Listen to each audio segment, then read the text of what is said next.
नमस्कार, one India Hindi में आपका स्वागत है। जाति आधारित जनगणना की चर्चा एक बार फिर से शुरू हो गई है। दरअसल बिहार के मुख्यमंत्री नीतीश कुमार ने राज्य में जाति आधारित जनगणना करवाने के पक्ष में बड़ा बयान दिया है।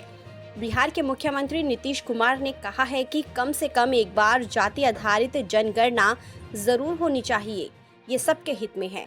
इससे SC, ST के अलावा जो दूसरे गरीब तबके के लोग हैं उनको भी फायदा मिलेगा।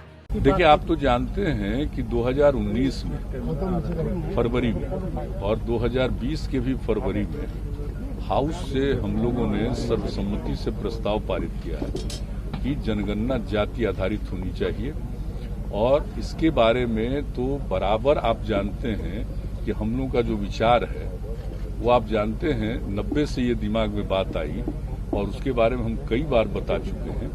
लेकिन यहाँ पर भी हाउस के अंदर भी इन बातों को रखे 2019 में भी और 2020 में भी, तो वहां से भी हम लोगों ने सर्वसम्मति से प्रस्ताव भेजा है। हम तो आग्रह करेंगे कि एक बार जरूर करना चाहिए। अब 10 के बाद कुछ दिन के बाद लोगों ने किया था कास्ट का सेंसस किया, तो उसका तो कोई मतलब आया नहीं, ठीक से हुआ नहीं।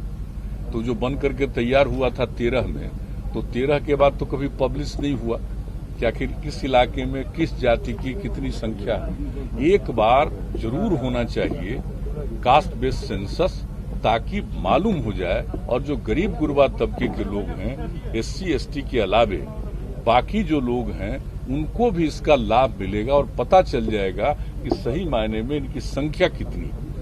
और जब संख्या का पता चलेगा तो आप उनके उद्धार के लिए भी, उनको विकसित करने के लिए काम करेंगे। तो मैं तो पुनः अनुरोध करूंगा कि भाई हम लोगों का है, और उधर जो पार्लियामेंट में ये बताया गया कि नहीं हो पाएगा, तो हम लोग तो आग्रह करेंगे कि इस पर जरूर गौर करिए। और हम पहले भी न सिर्फ यहाँ से प्रस्ताव गया है, हमने बातचीत भी की थी। तो हम लोगों की तो इच्छा है भाई कि होना चाहिए और उस सब के हित में। इससे पहले नीतीश ने ट्वीट कर भी जाति आधारित जनगणना की सिफारिश की थी। उन्होंने ट्विटर पर लिखा था कि हम लोगों का मानना है कि जाति आधारित जनगणना होनी चाहिए।